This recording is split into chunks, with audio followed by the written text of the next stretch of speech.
Bonjour. Bonjour. Donc merci d'être venu cet après-midi assister à ce café littéraire. Alors un café littéraire qui porte sur un thème qui est véritablement un thème éternel. Et puis j'en profite puisqu'on est au mois d'avril, le dernier jour du mois d'avril qui est le mois de Vénus.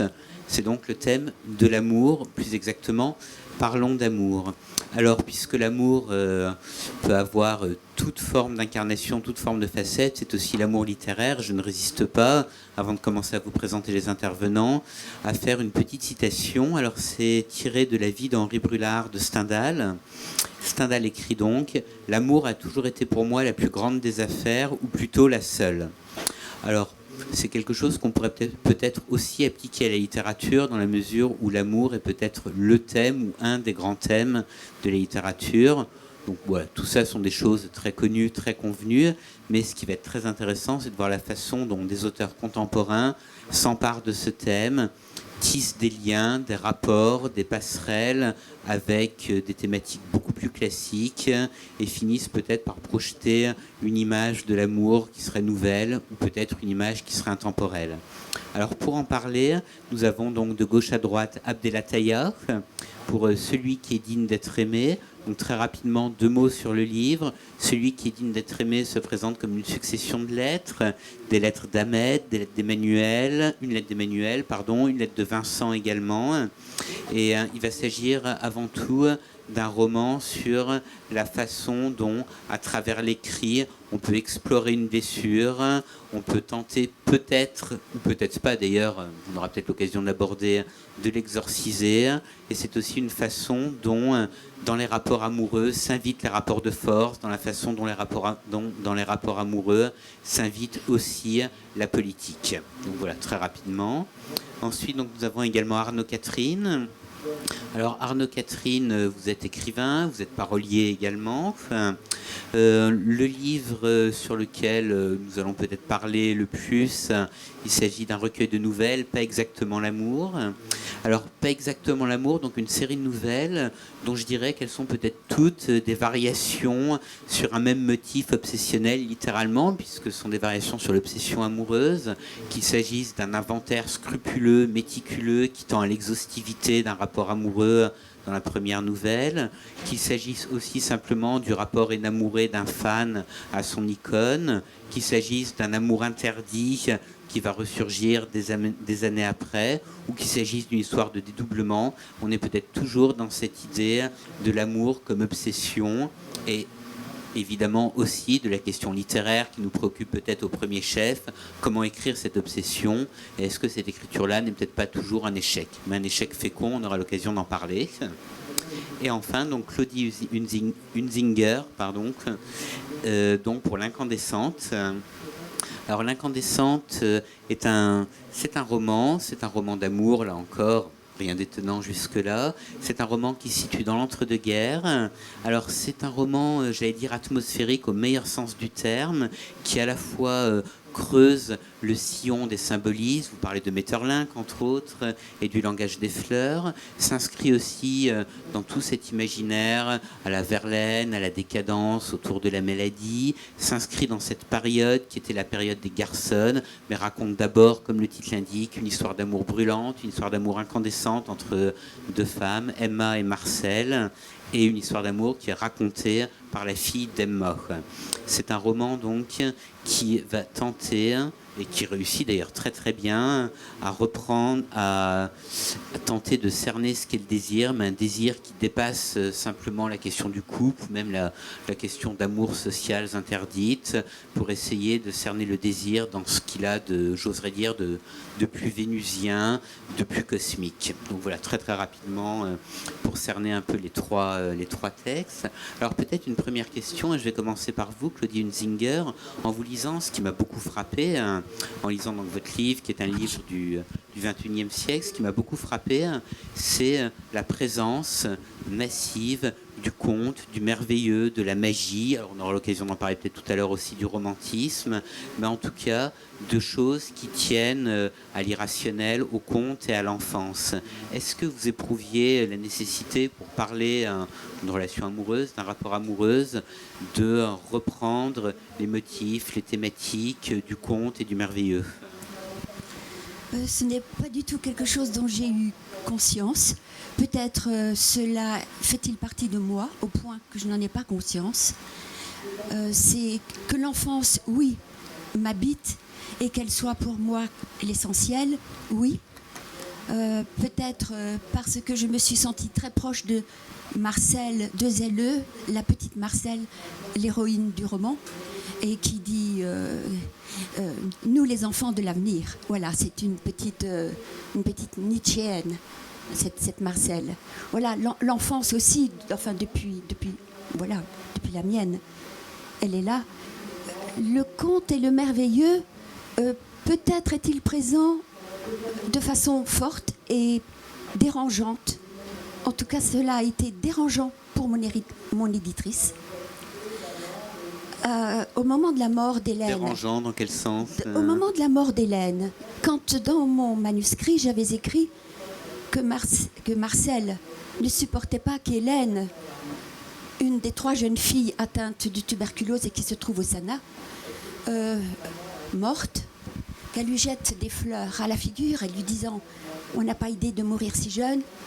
Et puis quand elle est dans le cercueil et que je compare ce cercueil à une petite cabane enchantée, et que Marcel fait toc toc toc.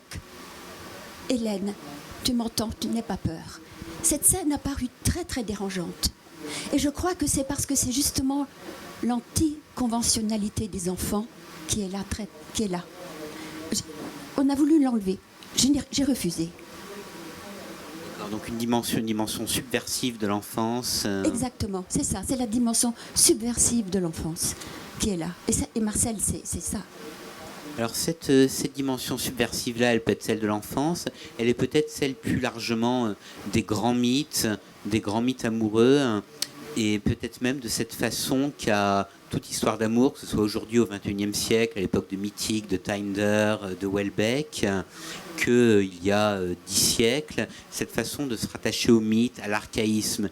Et Abdel Attaya, je pense à votre livre, dans lequel, donc une série de lettres, comme je le disais tout à l'heure, des lettres, la première lettre est adressée à la mère, et la figure de la mère donc, qui ramène à l'amour, ou plutôt à l'absence d'amour filial, c'est aussi une de ces figures archaïques, à la fois donneuse de vie et dévoratrice. Est-ce que cette dimension archaïque de la mère, c'est quelque chose qui s'est imposé immédiatement à vous? Est-ce que vous en aviez besoin pour traiter ce personnage-là? Bonjour à vous tous et toutes. En fait, moi j'ai l'impression quand j'écris, je n'écris absolument pas de la culture ou bien de l'écriture ou bien tout ce que j'ai appris à l'école ou bien des livres que j'ai pu lire, mais j'écris toujours à partir de quelque chose qui est primitif, primaire, archaïque, quelque chose qui est là avant moi et qui continue avec moi et que je ne comprends pas toujours. Et ce n'est pas parce que j'ai fait des études, que j'ai appris à bien m'exprimer ou bien à écrire que cette part intellectuelle va effacer cette première partie qui est l'essentiel de nos vies à tous, qui est l'archaïsme qui est encore en nous. Donc traiter la mère d'une manière... À vrai dire, je n'ai même pas pensé à comment je devrais la traiter. Il m'a suffi de me souvenir de ma propre mère et de comment elle était dans la vie, comment elle traitait les journées et la nuit, comment elle nous dirigeait, comment elle criait, comment elle nous donnait son lait, comment elle nous manipulait tous, comment elle était à la fois l'homme et la femme et l'homme, et comment mon père était à la fois sa prisonnière, comme celle de Marcel Proust, et en même temps celui qui lui donnait aussi à elle son petit lait. Donc voilà, je n'avais qu'à me souvenir de tout cela, mais aussi bien pour la mère que pour tout le reste. Je pense que l'écriture, la littérature doit apporter toujours cette première matière. Je crois qu'on se trompe toujours si on croit qu'on a tout compris de la vie parce que seulement on a pu lire d'autres livres ou bien tout seulement parce qu'on a pu comprendre les théories de tel ou tel grand philosophe. Je viens d'un monde arabophone. Je suis né au Maroc, j'ai vécu 25 ans au Maroc, donc la langue première au moi sera toujours la langue arabe, mais il se trouve que j'écris en langue française, mais le français tel que je le pratique, il est totalement dominé par la première langue. Ça ne peut pas être autrement. Ce n'est pas parce que j'ai appris le français, que j'ai pu lire Marcel Proust, Victor Hugo et Céline, que ces auteurs-là vont effacer ce qui est en moi avant eux. C'est très important que ce qui est premier ne disparaisse pas parce qu'on croit qu'on est devenu intelligent. Merci. Alors justement, ce que vous soulignez précisément, le rapport assez complexe qui peut se nouer entre, d'un côté, un bagage culturel fort et d'un autre côté, cette espèce d'immédiateté presque archaïque, ou même carrément archaïque de l'amour. Et Arnaud Catherine, je pense à votre livre en particulier, à la première nouvelle, une première nouvelle qui se présente sous forme de paragraphes très très courts, et vous citez à un moment les fragments d'un discours amoureux de Roland Barthes, et je me demandais si précisément ce texte de Barthes, qui est à la fois un des textes les plus beaux, les plus construits de Barthes, et en même temps un des textes les plus personnels, où on sent que Barthes est dépassé par son sujet, si ça ne rejoignait pas, un petit peu aussi ce que disait Abdelataya sur le fait que, écrivant sur l'amour, il y avait peut-être quelque chose qui dépassait la culture, s'imposait de soi-même, avec une violence qui n'était peut-être pas directement, immédiatement rationalisable. Bonjour. Oui, Barthes, il a beaucoup compté pour moi à titre personnel. J'en ai d'ailleurs plusieurs exemplaires dans ma bibliothèque. Je les rachète à intervalles réguliers, ces fragments là, du discours amoureux. Vous ne les notez pas au même endroit, c'est ça ? Vous m'avez bien lu. C'est vrai, ouais. Il m'est arrivé, lors de différentes histoires d'amour, pas 37 000, mais de le racheter et puis de m'apercevoir qu'il y avait des universaux, évidemment, des choses qu'on reproduit, qu'on répète, parfois pour le pire, mais il y a aussi de l'inédit, et je me retrouvais à m'identifier à des moments différents du livre. Je crois que c'est tout à fait normal. Ouais, donc Barthes, il a compté, bien sûr, mais je ne sais pas si je vais répondre exactement à votre question. Moi, c'est surtout porté par l'incompréhension que j'ai écrit ce livre, au fait, porté par un principe de plaisir, parce que j'avais écrit un certain nombre de romans, et là, je voulais écrire un recueil de nouvelles aussi, en vertu de ce plaisir que je comptais me donner, comme quand on fait un recueil de chansons, de pouvoir aller d'une histoire à l'autre, d'un personnage à l'autre, de pouvoir, comme comédien, être plusieurs autres. Donc le principe de plaisir, et quand on parle de l'amour, c'est pas anodin, il était là et c'était un petit peu mon horizon. Mais c'est surtout une grande incompréhension qui m'a jeté dans ce livre. D'ailleurs, le livre s'appelle pas exactement l'amour, parce que pas mal des personnages tentent parfois vainement de rejoindre l'amour, le frôlent, mais n'ont pas forcément systématiquement le sentiment de l'avoir atteint. Et je boucle la boucle avec Barthes. Je pense que j'ai écrit plutôt un livre sur la passion. Cette pathologie merveilleuse, mais qui reste une pathologie, voire une névrose. Et je ne sais pas si ce livre parle d'amour, d'où le titre. La grande obsession, ça aura quand même été ça. C'est très empirique, je l'ai découvert au fur et à mesure où j'écrivais les nouvelles. Que j'étais comme mes personnages, bien en peine de savoir ce qu'est l'amour, beaucoup plus capable de définir cette merveilleuse maladie pleine de symptômes qu'est la passion amoureuse. Et c'est assez différent.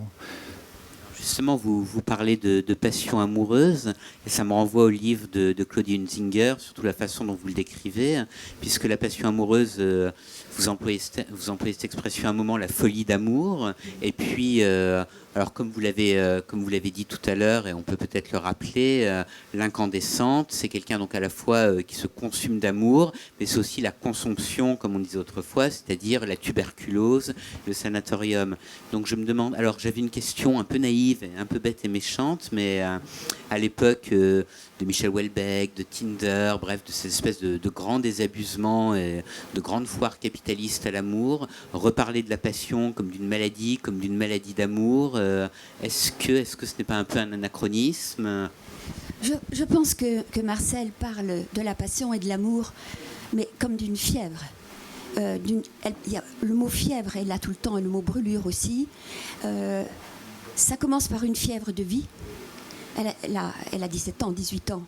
Et elle a des crises de vie.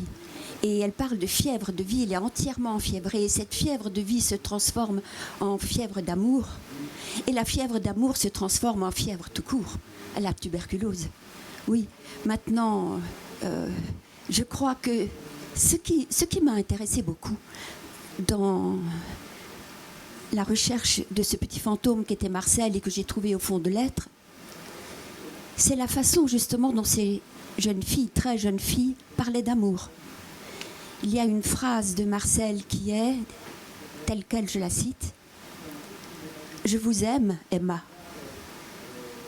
Je ne sais pas si c'est masculin ou féminin, mais c'est de vous que je brûle.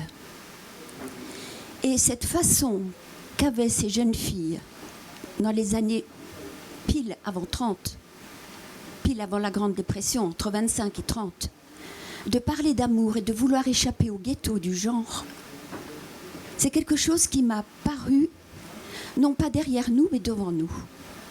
Il me semble que ces jeunes filles éclairent et sont devant nous, tellement elles osent justement s'échapper de cette question qui est une sous-division du genre humain, pour aller au-delà du genre humain, comme ce livre magnifique que je suis en train de lire, Comment pensent les forêts, traité d'anthropologie au-delà de l'humain.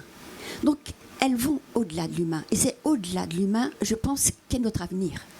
Nous ne sommes pas seuls à aimer sur Terre, ou pas seuls à penser, pas seuls à communiquer. Les arbres pensent, les forêts pensent, les fleurs s'aiment. Et c'est quelque chose où Marcel de Zelleux était directement en contact. Au début du siècle dernier, il y avait une sorte de découverte, que ce soit Walter Benjamin, Proust ou Blosfeld pour les photos, de l'art floral et du végétal, ou de Maeterlinck, l'intelligence des fleurs. Ce titre, l'intelligence des fleurs, il est tout près de Comment pensent les forêts, oh, j'ai oublié son nom, bon, peu importe. Alors justement, vous évoquez Maeterlinck, l'intelligence des fleurs.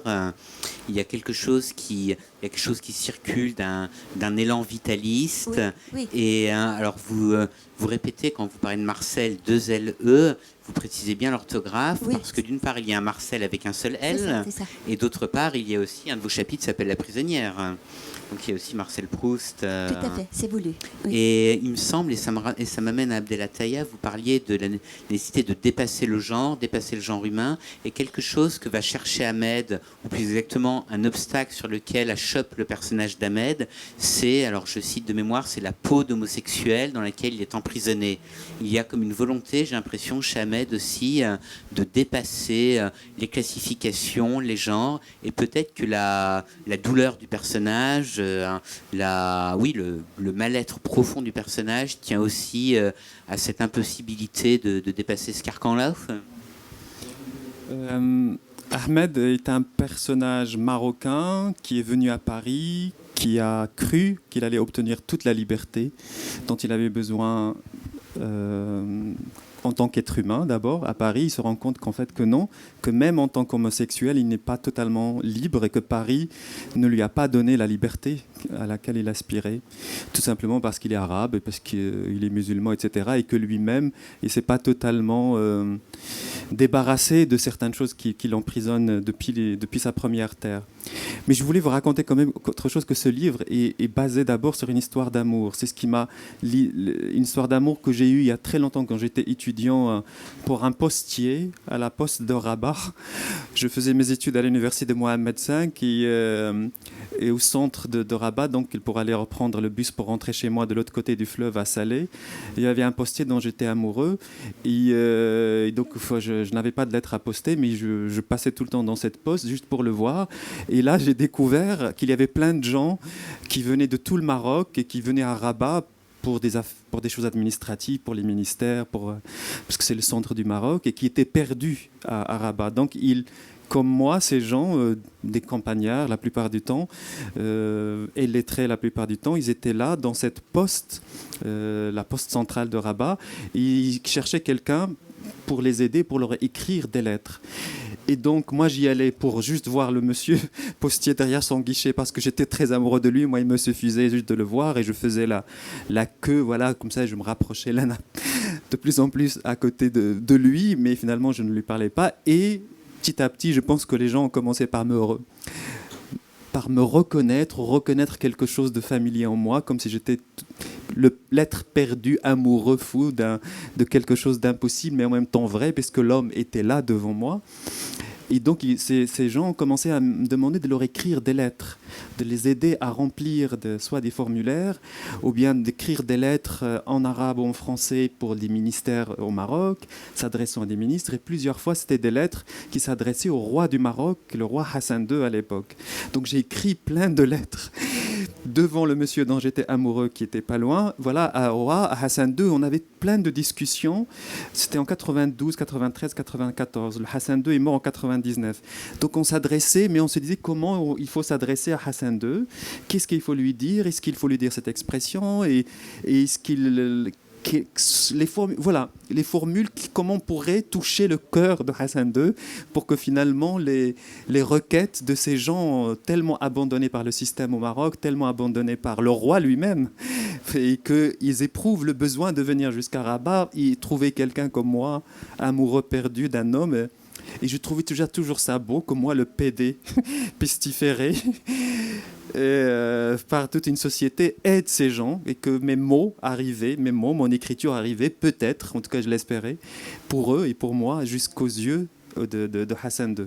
Donc voilà, c'est ce souvenir-là pour cet homme à qui je n'ai jamais dit quoi que ce soit, mais il me suffisait de le voir pour m'aider à traverser la vie et les jours, et le fait que à partir de ça, de cet amour homosexuel, j'ai pu faire quelque chose dans le réel. C'est ce souvenir-là qui n'est pas du tout dans le livre. Hein. Le livre ne parle pas du tout de cela. Mais c'est d'avoir découvert qu'en étant dans un amour même impossible, quelque chose peut arriver dans la vraie vie et qu'une écriture peut en découler, même impossible. Même si je savais très bien que Hassan II n'allait jamais lire ces lettres, et je pense que les gens savaient aussi que Hassan II n'allait pas lire ces lettres, mais on les écrivait quand même. Et on avait tout un débat sur comment atteindre et attendrir le roi et son cœur dictateur. Alors, Abdelataya, là, je pense que vous touchez vraiment à ce qui est peut-être le cœur de la rencontre de cet après-midi, c'est l'écriture impossible de l'amour, la difficulté d'écrire l'amour, le fait que l'amour est peut-être indicible. Et Arnaud Catherine, j'avais noté une phrase dans votre texte sur précisément la difficulté d'écrire l'amour, le fait les notes que prend le personnage masculin dans le premier récit sont des substituts impossibles, des substituts impuissants, de l'amour, comme si finalement l'écriture de l'amour ne pouvait être qu'un échec, ne pouvait être que l'écriture d'un échec. Ou c'est l'amour qui est l'échec, et l'écriture qui vient supplanter la possession impossible. Je parlais de la passion tout à l'heure, comme d'une pathologie que j'aime, que j'ai aimé traverser, hein, que je condamne pas ou que je ne déplore pas, mais qui nous projette tout d'un coup dans des comportements, des attitudes extraordinaires, hors ordinaire. Et au moment où le personnage se met à écrire, au moment où il se met à photographier cette femme aussi, c'est parce qu'il a bien conscience que la possession de cet autre est impossible. Que non, il ne la dévorera pas, que non, oui, elle lui échappera toujours, par définition. Nous ne sommes qu'un, nous ne sommes que seuls. On n'est pas deux, jamais. À certains moments, on est deux ensemble, mais à certains moments seulement. Et la passion le projette dans une telle folie, dans une telle nécessité de posséder l'autre, qui se met à écrire. Alors ça rejoint de façon plus malade peut-être ce que tu disais à l'instant. Elle est très belle ton histoire. T'en as fait un livre ou pas? Non. Il faut que tu l'écrives. Le prochain donc. En tout cas je le lirai. Il y a une réelle poésie dans la fertilité que tu as décrite. Un amour impossible qui donne cette écriture de lettres-là. C'est parfaitement poétique et beau. Là, lui, faute de mieux, à défaut de la dévorer, cette femme, et bien heureusement pour elle, il va se mettre à écrire. Alors on peut considérer, et peut-être qu'on est nombreux à s'être mis à écrire, ou à s'être mis à lire, ou à écouter de la musique, ou à, par manque, parce que quelque chose manque. De toute façon, quelque chose manque dans la vie, dans l'existence, mais alors quand on est amoureux, le manque est décuplé. Quand on est dans la passion, en tout cas, parce que j'ose espérer qu'il existe une forme d'amour qui comporte une part d'apaisement ou de... pas cette intranquillité-là, pas cette obsession-là. En tout cas, lui, il est dans la passion, et donc le manque est de l'ordre comme un drogué, quoi, à qui la substance fait défaut. Et c'est comme ça que la photographie vient, c'est comme ça que l'écriture vient, c'est comme ça que l'art vient. Je crois que c'est une phrase de Pavese qui disait... Pavese ou quelqu'un d'autre, pardon par avance, mais enfin la phrase c'est « L'art est la preuve que la vie ne suffit pas ». Et bien sûr que l'art, c'est une démarche, il y a de l'esthétique, de la recherche, du labeur, mais il y a aussi une pulsion fondamentale qui préside, je pense, à faire naître les œuvres. C'est cette chose qui nous manque. Et je pense qu'on lit pour la même raison, pour combler quelque chose d'innommé, d'aveugle en nous, mais en tout cas pour se faire un peu du bien là où quelque chose fait un peu mal, en tout cas, voire parfois très mal. Alors, corollairement, vous avez parlé de Pavese, je pense la toute fin de votre nouvelle, bon qu'on ne révélera pas, mais les 3 dernières phrases, enfin les 3 dernières lignes. On peut le dire, si. On peut le dire. Alors c'est ils vécurent après une histoire d'amour et puis point. Oui, enfin après tout ce débordement de passion, il y a après ce fut autre chose, une histoire d'amour. Voilà. Ouais. Voilà. Alors justement, phrase que les gens interprètent de façon très différente. Certains trouvent ça très déprimant, d'autres voient ça comme un soulagement. Alors j'ai pensé en lisant à l'ouverture fameuse du Anna Karénine de Tolstoï, Les gens heureux n'ont pas d'histoire, un petit peu comme si ce que vous venez de décrire sur le manque dans la passion amoureuse pouvait être moteur de l'écriture, et une fois ce manque comblé, eh bien il n'y a plus d'écriture. En tout cas, moi je ne pouvais pas continuer plus loin parce que je ne sais pas ce qu'il y a après. Comme je l'ai dit tout à l'heure, pas exactement l'amour. Je me sentais capable de traverser cette passion avec eux et de retraverser vraisemblablement des passions que j'ai pu connaître, mais ce couple dont j'imagine qu'il va vivre ensemble pendant des années, je leur souhaite, je ne sais pas trop ce que c'est. Rendez-vous dans quelques décennies pour que j'en fasse un livre. Ce qui sera exactement l'amour, donc. Alors, on a parlé de cette question de l'impossibilité, du manque, de ce qu'on pourrait appeler, pour le dire très très vite, peut-être du versant noir de l'amour. Et ce qui m'a frappé en lisant votre livre, Claudie Hunzinger, c'est la façon dont la cruauté était mêlée à la jouissance, la façon dont la première apparition de Marcel, la première page, Marcel apporte un serpent en classe. Bon, c'est une couleuvre, un serpent qui n'est pas venimeux, sauf erreur de ma part, mais ça reste quand même un serpent, quoi. Et j'ai eu l'impression qu'il y avait dans ce personnage de Marcel quelque chose qui était à la fois du côté de l'amour, c'est-à-dire des puissances de vie exacerbées, et d'un autre côté, d'une force qui, il faut bien le dire, est une force diabolique, une force mortifère. Donc on connaît bien sûr le vieux couple Eros et Thanatos, mais là il me semble qu'on va encore plus loin que Eros et Thanatos et réciproquement. Oui, Marcel est un personnage en elle-même, dès le départ, dangereux. Elle porte une couleuvre parfois autour du cou, mais aussi dans son sac d'écolière. Elle est également représentée par un bouquet de colchique, qui est une plante vénéneuse. Les prés sont vénéneux, mais jolis en automne, n'est-ce pas? Et elle découvre le livre de Cocteau, Les Enfants terribles, en 1929, à sa parution, quand elle est au Sana. Elle a eu sur Emma, ma mère, un rôle, je dirais, d'ensorceleuse. D'ensorceleuse sans doute physiquement, pendant les 2 années où elles étaient ensemble à l'école, dans ces mythiques écoles normales d'autrefois. Et ensorceleuse aussi par le langage après, puisqu'elle lui a écrit, et qu'elle a continué à ensorceler celle, Emma, ma mère, qui se voulait être Athéna, c'est-à-dire quelqu'un qui maîtrise sa vie et ses amours. Et c'est par l'écriture qu'elle a continué à, magiquement, à avoir du pouvoir sur elle. Et avoir un pouvoir, peut-être, oui, elle est la vie, peut-être mortifère, peut-être a-t-elle failli à un certain moment, quand elle est au Sana, et qu'elle continue son rôle de jeune vampe, de petite séductrice, et qu'elle met le feu au Sana, qu'elle met le feu à toutes les autres jeunes filles. Peut-être quand autour d'elle on meurt beaucoup. Ma mère a cette phrase pour elle, une petite joueuse de flûte. C'est quelqu'un qui entraîne les autres vers la mort. Mais je crois que fondamentalement, Marcel reste du côté de la vie, parce qu'encore une fois, pour citer Nietzsche, la mort est une variété de vie, mais une variété très rare, mais une variété de vie. Voilà.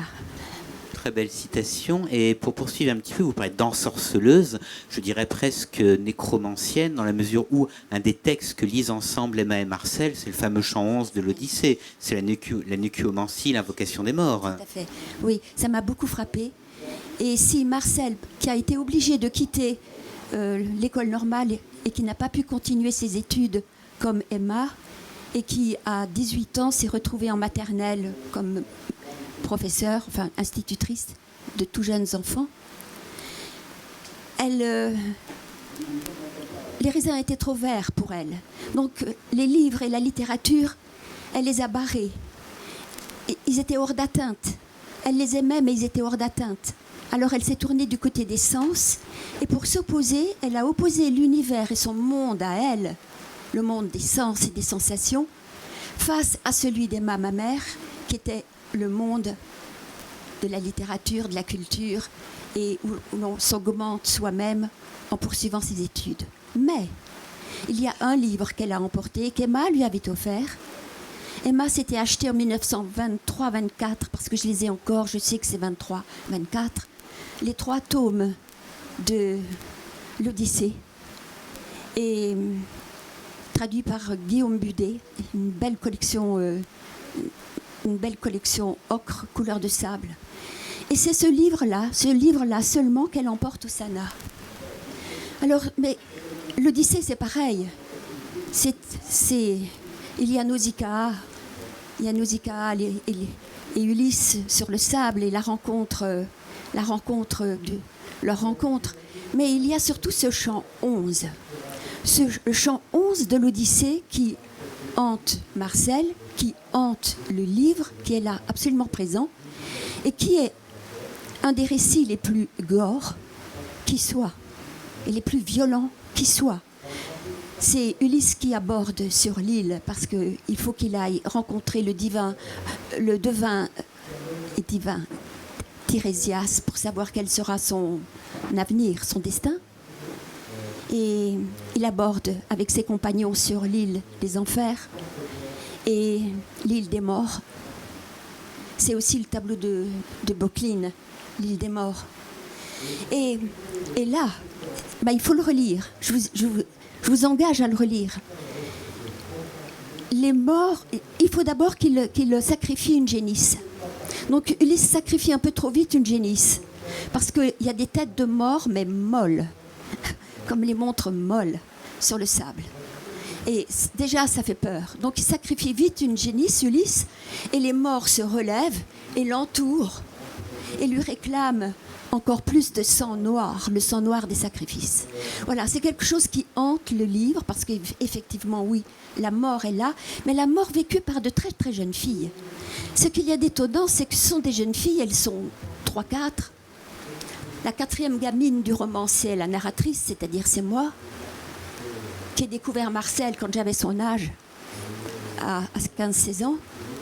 Donc ce sont des gamines qui se retrouvent au Sana, puis ensuite à Briançon, seules en face de la mort.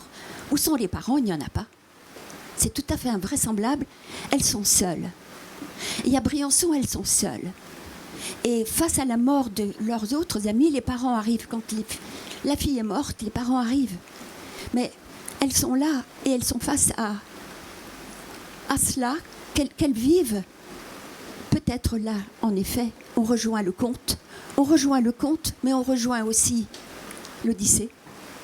On rejoint les grands textes. Et ce sont des enfants, des très jeunes enfants, qui vivent ça et qui le disent avec des mots splendides. Merci. Alors, effectivement, relisons l'Odyssée et le 111, mais relisons aussi peut-être d'autres grands textes classiques. Il y en a un que vous citez, Abdelataya, dans votre livre, qui, je le rappelle, est une série de lettres, c'est La religieuse portugaise. Alors, je me demandais pourquoi vous aviez choisi, alors on en parlait un petit peu tout à l'heure à midi, mais pourquoi vous avez choisi aujourd'hui, à l'ère de Facebook, de Twitter, etc., cette forme qui est la forme épistolaire, qui est effectivement la grande forme de la domination amoureuse par l'écriture. Pourquoi avoir choisi cette forme-là aujourd'hui et qu'est-ce que représente pour vous un livre comme La religieuse portugaise ? Ça s'intitule Les lettres portugaises. Portugaise, pardon, Voilà. et La religieuse. Voilà, si vous ne l'avez pas lu, moi aussi, il y a un livre que je vous recommande, c'est Les lettres portugaises. C'est un grand classique de la littérature française du XVIIe siècle, qui fait à peine 50 pages. Il y a 5 lettres dedans. Une religieuse portugaise qui est séduite par un chevalier français.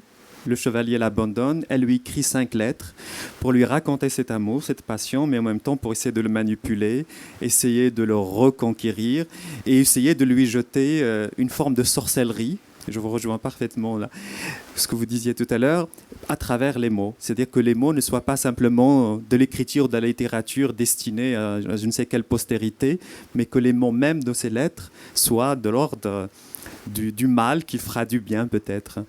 Et ce livre est très très important pour moi dans ma vie personnelle.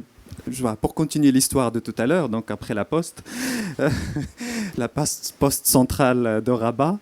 Donc à l'époque, je faisais mes études de littérature française à Rabat. Donc il fallait aller tous les jours à Rabat.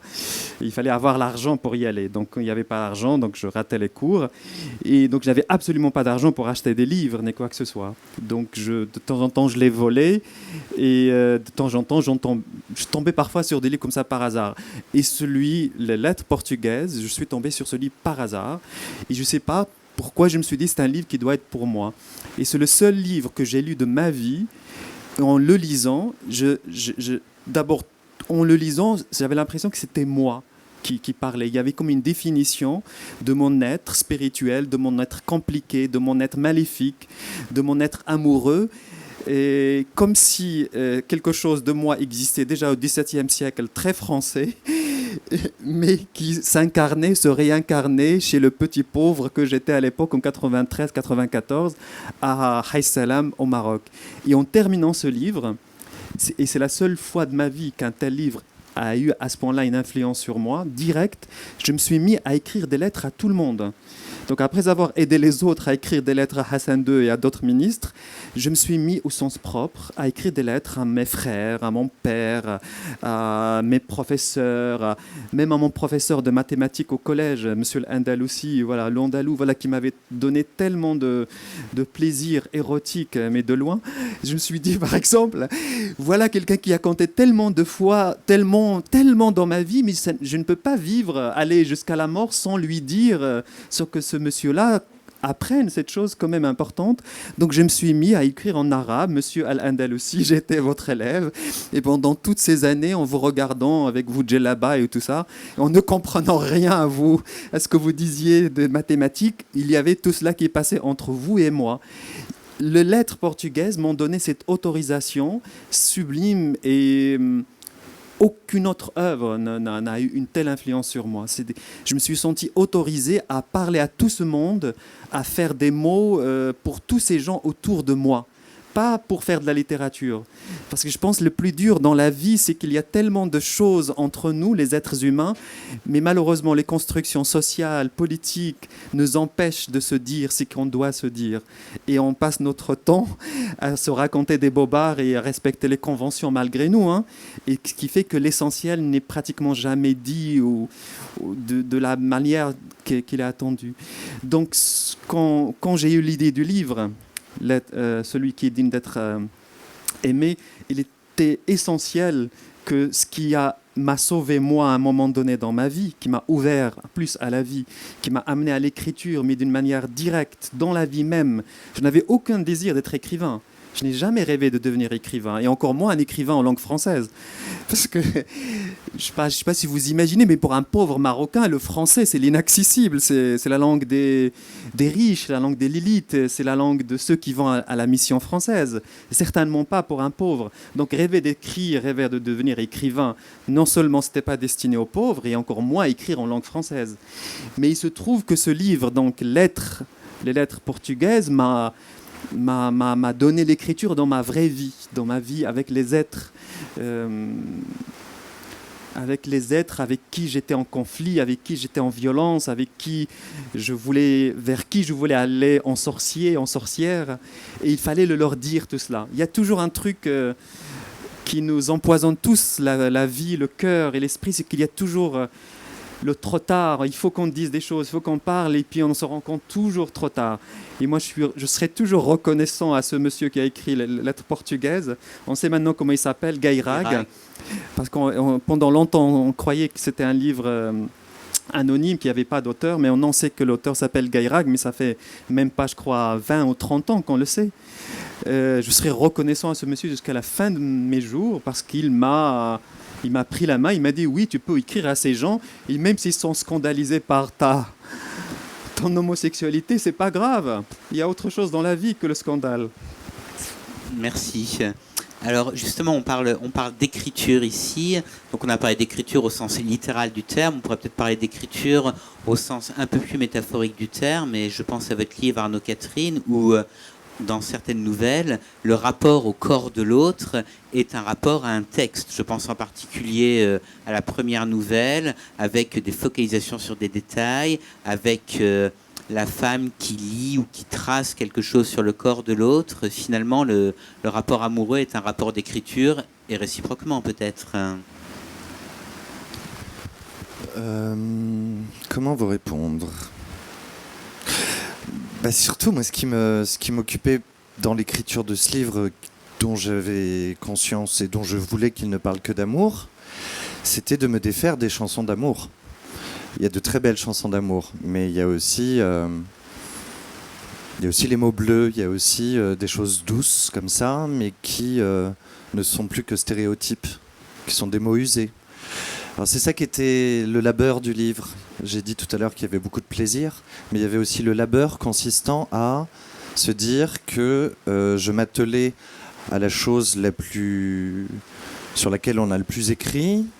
On peut considérer que tout a été dit, à part peut-être sur Tinder et Facebook, bien sûr. Ça, ce sont des symptômes contemporains sur lesquels il y aurait des choses à écrire. Mais enfin bon, les universaux de l'amour sont déjà tous dans les livres. Et je me disais avec quels mots je vais bien pouvoir me débrouiller. Donc c'est plutôt ça et ça rejoint peut-être ce que vous disiez.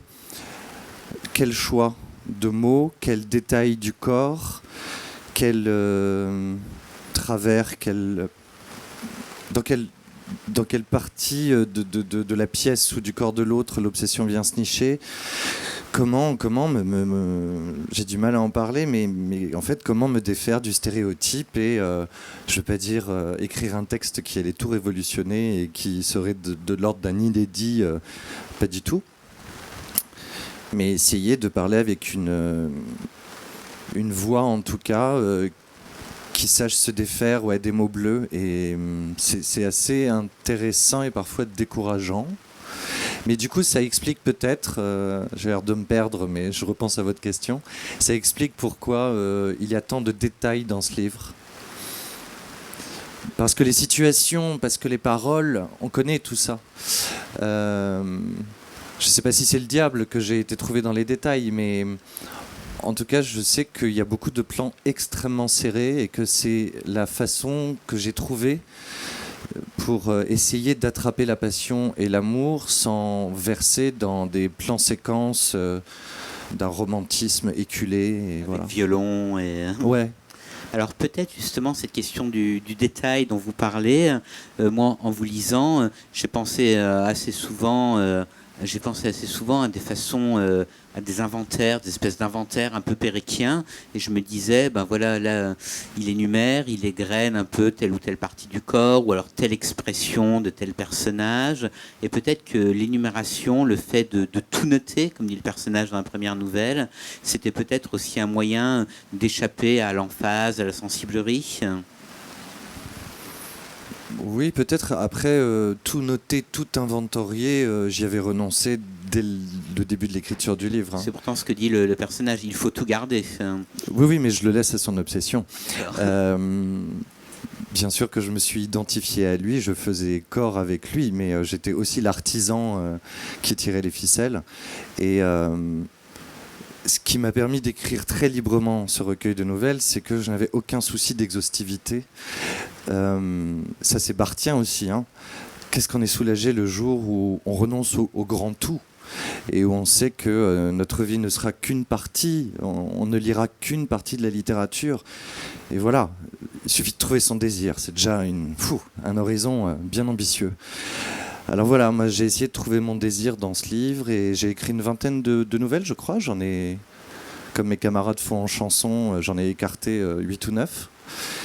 Et pour n'en garder qu'une grosse dizaine. Et je me sentais très libre justement de me dire que non, ça parlerait peut-être pas de Facebook. Et oui, on a le droit d'écrire un livre sur l'amour aujourd'hui qui parle pas de Tinder. En fait, j'ai vraiment essayé de ne pas remplir une mission qui consisterait à parler de l'amour 2.0 parce que je pense que ça peut donner de bonnes copies et je voulais pas donner une bonne copie. En tout cas, non, pas tout noter, certainement pas. Moi, si je devais répondre rapidement, juste m'en tenir à mon désir et c'est déjà pas mal. Si j'y suis arrivé, je ne sais pas, mais... Bon. Vaste programme, effectivement, mais bien rempli. Alors, vous évoquiez le fait, justement, ce sentiment de liberté qui avait pu vous donner le fait de ne pas avoir à aller vers le grand tout. Je reprends votre expression. Et alors, j'inverse un peu les termes. Je repense à cette idée de grand tout, d'absolu. En revanche, Claudine Ziger, vos personnages dans votre livre, elle cherche absolu. La bicyclette de Marcel Oudéma, c'est l'éternel. Et il y a derrière tout cet arrière-plan du romantisme allemand. Emma, donc votre mère, si j'ai bien compris, est qualifiée de fantasque. Et c'est pour ça qu'elle n'a pas le droit de se mettre à l'allemand, de lire les romantismes allemands. Donc voilà, je me demandais si derrière, vous n'aviez pas en ligne de mire... Tout ce romantisme absolu, cette quête de la fleur bleue, cette quête à la Hölderlin, à la Novalis. Je pense que cela fait partie, l'âme romantique et le rêve d'Albert Béguin, qui était dans... Que vous citez d'ailleurs dans le livre. Que je cite, oui, qui était dans la bibliothèque de ma mère. Et puis, oui, ça fait... Puis, ma situation géographique aussi font que sans doute... Mais je n'ai pas appris l'allemand. Et c'est peut-être par la Grèce que j'aurais... Non, le romantisme, je ne sais pas si c'est quelque chose, si c'est une composante de ma personnalité. Peut-être sans doute celle d'Emma, puisque peut-être celle de Marcel. Mais oui, c'est là en arrière-plan. L'île des morts de Böcklin, c'est un tableau qui était très très très connu au début des années 20 et 30. Mais non, je ne vois pas je crois qu'elles sont trop dans en tout cas Marcel, trop dans les sensations. Elle dit qu'elle est du côté de la vie qui circule, qu'elle est du côté du fluide de la vie. C'est quelqu'un qui veut aussi échapper, à toutes les prisons. Donc j'ai déjà noté celle du genre, mais aussi à celle que l'âge adulte pourrait lui apporter. Elle veut rester une enfant et elle disparaît. Elle disparaît à la fin du livre comme le grand Maune. Mais Emma, je crois que l'absolu de l'amour, c'est quelque chose contre quoi, justement, leur professeur, qui était Suzanne Aimé, la sœur de Marcel Aimé, Suzanne Aimé était leur professeure à l'école normale de filles à Dijon. Et je crois qu'elles ont eu en Suzanne Aimé un professeur très très bien qui leur a dit méfiez-vous, méfiez-vous de l'amour. Méfiez-vous ne faites confiance qu'à votre corps. Et ça, c'est fantastique. Eh bien, on finira peut-être sur ce conseil ou cette injonction. Par parenthèse, très très beau personnage, Suzanne Aimé. Vous savez s'il y a eu une biographie sur elle ou Non, pas du tout. Non, pas du tout. J'ai rencontré sa fille tout à fait par hasard, parce qu'elle faisait partie du jury du prix La Rochefoucauld. Et c'est tout à fait étonnant parce que c'est la fille de Suzanne Aimé qui a remis un prix à la fille d'Emma. C'est incroyable, n'est-ce pas? Tout finit par se rejoindre. Oui, Donc. oui. Eh bien, écoutez, merci. Donc, merci Abdelataya, merci Arnaud Catherine, merci Claudine Zingen et merci à vous.